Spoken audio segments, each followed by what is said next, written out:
Boa tarde. O Conselho de Ministros aprovou a transposição de uma diretiva comunitária relativa à assistência mútua em matéria de cobrança de créditos respeitantes a impostos, direitos e outros tipos de operações de financiamento.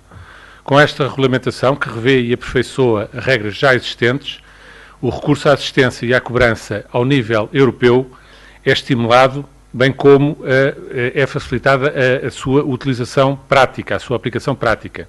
Deste modo, pretendendo-se contribuir para uma estratégia global, no plano europeu, de combate à fraude em matéria financeira. Trata-se de mecanismos que são relativos à troca de informações, a notificação de documentos, cobrança de créditos, adoção de medidas cautelares para garantia de cobrança, cuja aplicação será solicitada a autoridades competentes em cada um dos Estados-membros. O Conselho de Ministros aprovou também um diploma que introduz alterações ao Código do Registro Comercial e no regime do Registro Nacional de Pessoas Coletivas, bem como no regime jurídico de procedimentos administrativos de dissolução e de liquidação de entidades comerciais, no sentido de garantir o cumprimento da obrigação legal que impende sobre todas as empresas de procederem ao registro da prestação de contas junto do Ministério da Justiça. São aprovadas neste contexto um conjunto de disposições que penalizam os incumpridores de forma a combater a fuga ou a omissão à referida obrigação de registro de contas.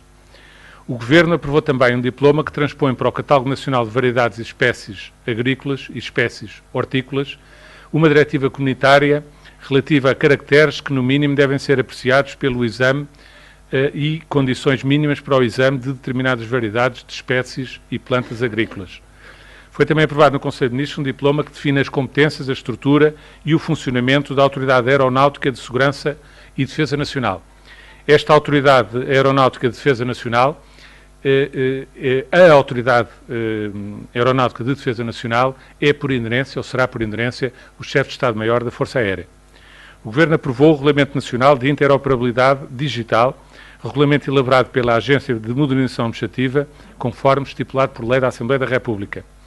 Neste regulamento fica estabelecido que as entidades, serviços e organismos abrangidos pelo âmbito de aplicação estão obrigados a cumprir especificações técnicas obrigatórias, bem como a procurar seguir outras especificações técnicas que são recomendadas. Portanto, há especificações que são de natureza obrigatória, outras que são de recomendação, de acordo com a classificação que vem neste regulamento. Foi também aprovado pelo Conselho de Ministros para enviar à Assembleia da República a proposta de acordo entre a República Portuguesa e os Estados Unidos da América para a troca de informação e rastreio de terrorismo, assinado já este ano em Washington.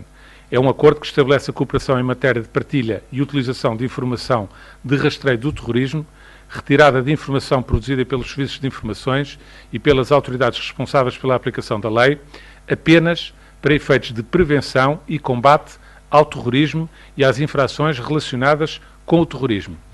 Esclarecia também que este acordo tem que ver com o chamado Visa Waiver, que é matéria já de que todos os Estados europeus têm vindo a ser signatários com os Estados Unidos, por forma a poderem continuar a beneficiar da isenção de vistos para estadias até 30 dias. O Governo aprovou também um acordo entre a República Portuguesa e a República da Colômbia sobre supressão mútua de vistos para titulares de passaportes diplomáticos ou especiais. Foi também aprovada em Conselho de Ministros uma resolução sobre desafetação de imóveis do domínio público militar, tendo em vista a sua rentabilização, no sentido de gerar receita passível de colmatar necessidades de curto prazo para a descapitalização do Fundo de Pensões dos Militares das Forças Armadas. O mecanismo de rentabilização é um mecanismo de venda ou constituição de direito de superfície por asta pública ou por negociação nos termos da lei. Ficou aprovado hoje no Conselho de Ministros um conjunto de imóveis que desde já ficam remetidos para estas operações e ficando também o Ministro da Defesa Nacional em conjunto com o Ministro das Finanças mandatados para, na sequência disso, poder indicar outros móveis que devem seguir a mesma metodologia em termos de desafetação e posterior alienação ou constituição de direito de superfície. Por último, o Conselho de Ministros aprovou também a designação do Presidente Ivo Gais da Agência de Gestão e Tesouraria da Dívida Pública, o IGCP. Eu esclareci aos senhores jornalistas, como sabem, o Governo tinha nomeado já, em junho deste ano, para o IGCP, então revestindo a natureza de Instituto Público ainda, dois novos membros para a administração, a saber peço desculpa, a saber o Dr. João Moreira Rato e a doutora Cristina Casalinho. Com a transformação do IGCP em EPE, tornou-se necessário, nos termos da lei, proceder à renomeação destas entidades, com parecer natural da CRESAP, à qual se juntou, porque quando da nomeação para o Instituto Público não tinha sido necessário, porque já foi a manutenção no exercício de funções do Dr. António Abel Pontes Correia. Portanto, a nova administração do IGCP, agora com o formato de EPE, é constituída por três pessoas, um presidente, que é o Dr. João Moreira Rato, o Dr. António Abel Pontes Correia e a doutora Cristina Casalinho. Fica à vossa disposição para quaisquer esclarecimentos que me queiram colocar. Mas pedia-lhe uma reação em relação aos alertas que foram deixados pelo Fundo Monetário Internacional, alertas para os riscos de cumprimento das metas, pede também esforços adicionais na consolidação orçamental e ainda na promoção do crescimento económico. Como é que o Governo ouve estes alertas do Fundo? Como sabe, em primeiro lugar, esclarecer de facto que essa matéria não foi matéria hoje objeto de tratamento no Conselho de Ministros. O Conselho de Ministros hoje não se debruçou sobre matérias de natureza orçamental. E todas essas matérias que acabou de referir são matérias que, direto ou indiretamente, têm que ver com o debate do Orçamento de Estado.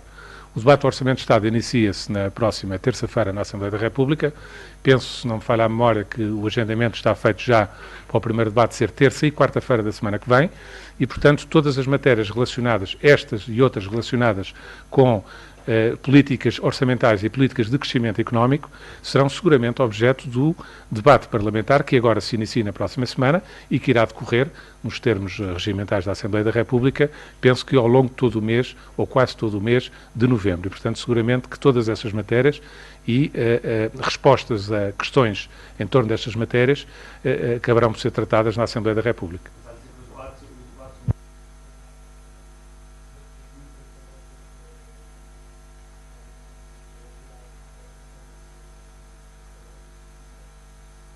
Eu não estou a dizer isso. Perguntou-me se esse assunto foi tratado no Conselho de Ministros. O que eu lhe respondi foi que as matérias de natureza orçamental não foram tratadas no Conselho de Ministros.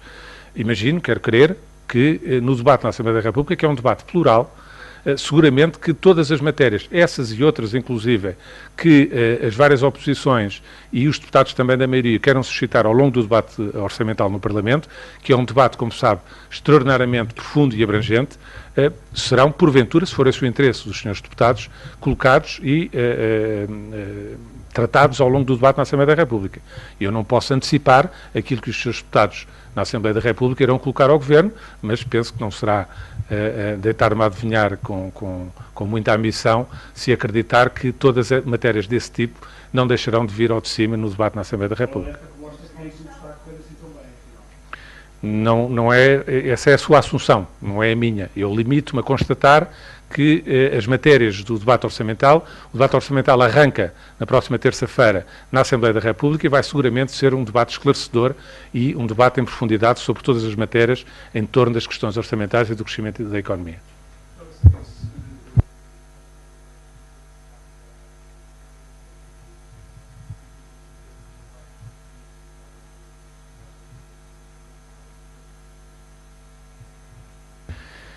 Eu repito, basicamente, quer dizer, não lhe vou acrescentar grande coisa relativamente àquilo que respondi à pergunta anterior do seu colega. Todas as matérias que têm que ver com questões de natureza orçamental e questões de desenvolvimento e crescimento da economia não foram hoje objeto de análise no Conselho de Ministros, e, portanto, não tenho nada a acrescentar no briefing de hoje relativamente a essa matéria.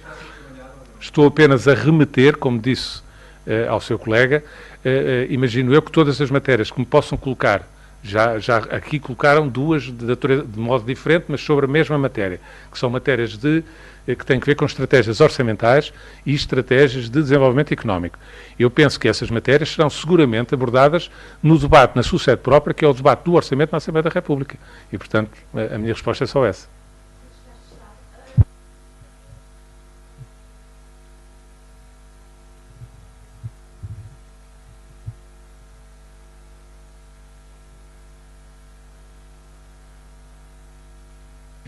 Vamos lá ver. Duas coisas diferentes. Em relação à TAP, o caderno de encargos foi aprovado já na semana passada, em Conselho de Ministros. Foi de resto aqui apresentado aos senhores jornalistas. Hoje o assunto TAP nem o assunto ANA foram objeto de agenda. Foram na semana passada e de resto esteve aqui no briefing convosco o Sr. Secretário de Estado dos Transportes. Não esteve a Sr. Secretário de Estado do Tesouro por ausência do país para acompanhar o Sr. Primeiro-Ministro na reunião que a nível europeu teve lugar, mas esteve aqui o Sr. Secretário de Estado dos Transportes, que vos apresentou em pormenor, quer o caderno de encargos da TAP, quer o diploma que foi aprovado na semana passada relativo à ANA, que tem que ver com o regime jurídico da concessão aeroportuária. No caso da ANA, o Conselho de Ministros ainda terá que aprovar o caderno de encargos e só a partir daí é que depois as fases subsequentes do concurso se desenvolverão. Não foi esta semana ainda que o caderno de encargos da ANA esteve na agenda do Conselho de Ministros. Relativamente à TAP, foi explicado na semana passada aqui posso depender destas suas perguntas, que a senhora não teve a ocasião de estar no briefing da semana passada. Na semana passada foi apresentado aqui no briefing a passagem à segunda fase de um concorrente que foi a única proposta coerente que foi apresentada relativa à aquisição da TAP. E essa proposta passou para a segunda fase e agora vai-se desenrolar o processo normal de privatização, de acordo com aquelas que são as regras que estão definidas no Decreto-Lei de Operação. Podiam ser integrados na primeira fase como parceiros. Isso também foi explicado a semana passada, portanto, eu pedi-lhe se podia estar disponível no site da Presidência do Conselho toda a gravação do briefing da semana passada. Todas essas questões foram colocadas por colegas seus na semana passada e foram objeto de resposta. Também tem uma resposta para essa matéria, porque essa questão também foi colocada por colegas seus. Boa tarde. Paulo Varela, da Renascença. Eu queria perguntar-lhe em relação a estes pontos aprovados hoje no Conselho de Ministros sobre a desafetação de imóveis do domínio público militar. Por um lado, quais são as necessidades de curto prazo deste fundo de pensão dos militares? Não sei se isso é público. Quanto é que o Governo espera arrecadar com esta venda e no fundo, também, quantos são os imóveis? Quais, se calhar, é uma lista extensa. Eu começava pela última parte, quer à senhora jornalista que fez a pergunta, quer aos outros senhores jornalistas. Eu pedia depois ao meu adjunto que pudesse disponibilizar para todos os senhores jornalistas que quisessem, enviar-vos por mail, imediatamente após a reunião, a lista que foi hoje aprovada dos imóveis, como eu referi, que desde já integram esta decisão de hoje do Conselho de Ministros, sendo certo que a deliberação, a resolução, como eu referi, mandata também o Sr. Ministro da Defesa e o Sr. Ministro das Finanças para conjuntamente poderem indicar mais imóveis para estes procedimentos de alienação. Relativamente a quantificações, não lhe posso dizer esses dados que não tenho conhecimento, eu remeteria para um contacto eventual com o Ministério da Defesa Nacional, sendo certo que eu penso que a estimativa de encaixe dependerá um bocadinho da receptividade do próprio mercado, como é evidente, mas não lhe posso em consciência adiantar nenhum dado porque quantificações numéricas não foram abordadas hoje na apresentação e no debate desta matéria no Conselho de Ministros. Madalena Salema, da Antena 1, falou aqui em penalização à fuga no registro de contas. Eu queria saber se me poderia detalhar melhor esta questão. Obrigado pela questão.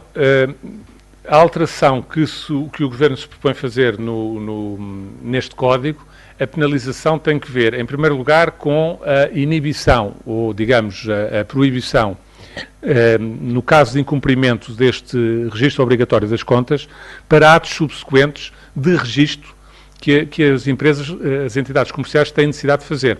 Para lhe dar um exemplo, por exemplo, as empresas que não fizerem o depósito e o registro das suas contas, ficarão depois inibidas de proceder a outros registros de natureza comercial que queiram fazer, nomeadamente contratos, escrituras ou outros procedimentos junto do Instituto Nacional de Registros, que pretendam fazer para o desenvolvimento normal da sua atividade.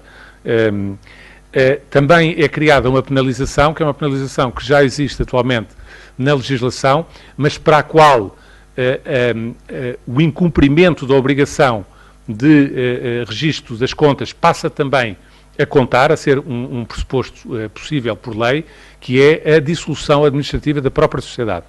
Eu diria que essa será uma penalização de última instância, é uma penalização que já existe na lei, só que existe na lei para outro tipo de violações, outro tipo de incumprimento.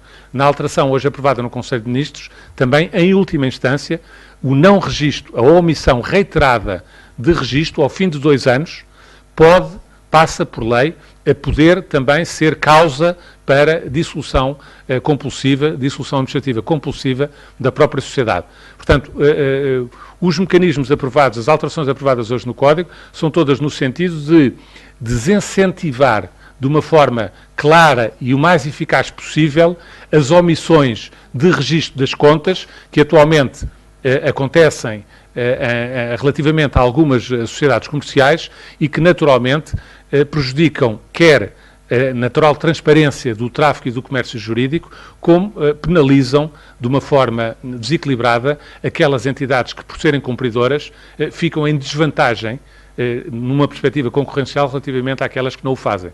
E, portanto, o objetivo é, de facto, criar mecanismos. Os mecanismos que existiam na lei até agora eram mecanismos meramente contraordenacionais, portanto, sanções pecuniárias, e que, na prática, a prática veio demonstrar que não tinham um efeito, uma eficácia suficientemente dissuasora. E, portanto, as alterações hoje aprovadas vão no sentido de criar mecanismos que, não sendo de natureza pecuniária imediata, são, em termos práticos, do nosso ponto de vista, mais desincentivadores para as empresas, uma vez que podem bloquear ou, no limite, até levar à extinção das próprias sociedades.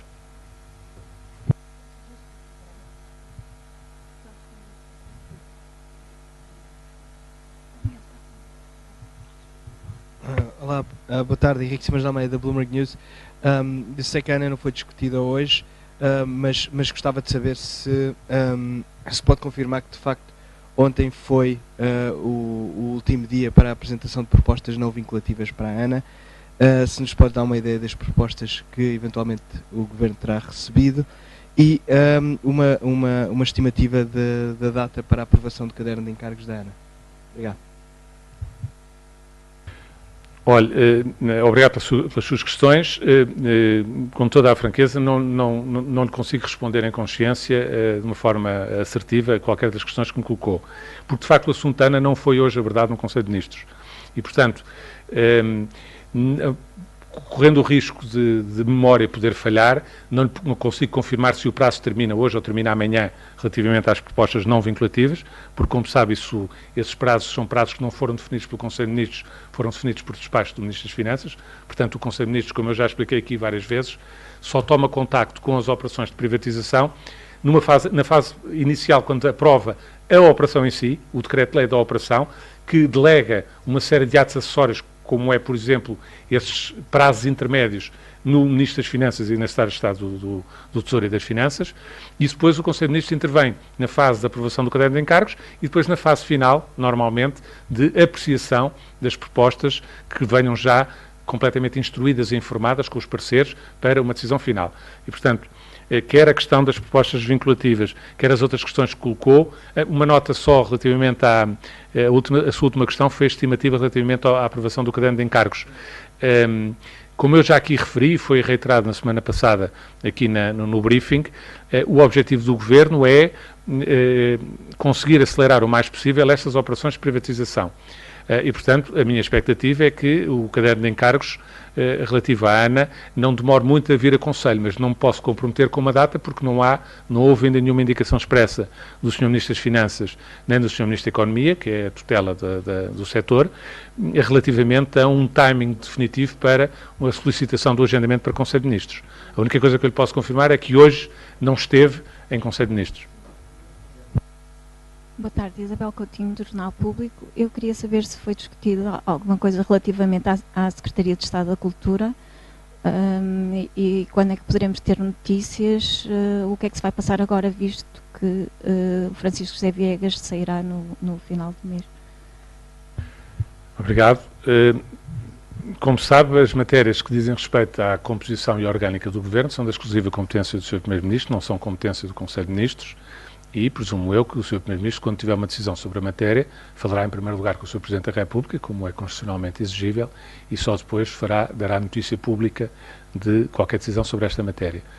Eu aproveito apenas para endereçar aqui pessoalmente os desejos de melhoras de saúde ao Dr. Francisco José Viegas, e ficavam por aqui.